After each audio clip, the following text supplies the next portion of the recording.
காங்கிரஸ் மற்றும் இந்தியா கூட்டணிக்கு தலைவர், கொள்கை மற்றும் தொலைநோக்கு பார்வை இல்லை என உத்தரப்பிரதேச முதல்வர் யோகி ஆதித்யநாத் விமர்சனம் செய்துள்ளார். மகாராஷ்டிர மாநிலம் நாசிக் மாவட்டத்தில் மாலேகான் என்ற இடத்தில் நடந்த தேர்தல் பேரணியில் யோகி ஆதித்யநாத் பேசியதாவது, நரேந்திர மோடி மீண்டும் பிரதமராக வருவார் என்பதில் எந்த சந்தேகமும் இல்லை. பாஜக தேர்தலில் போட்டியிடுவது வெறும் அதிகாரத்திற்காக அல்ல, வளர்ச்சியடைந்த இந்தியாவை உருவாக்க பாஜக பாடுபடுகிறது. காங்கிரஸ் மற்றும் இந்தியா கூட்டணிக்கு தலைவர், கொள்கை மற்றும் தொலைநோக்கு பார்வை இல்லை. பிரதமர் மோடி தலைமையிலான பாஜக ஆட்சியில் போக்குவரத்து துறை மேம்பட்டுள்ளது.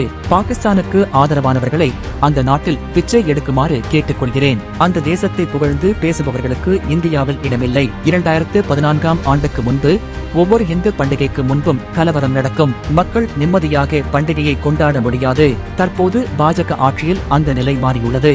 இவ்வாறு அவர் பேசினார்.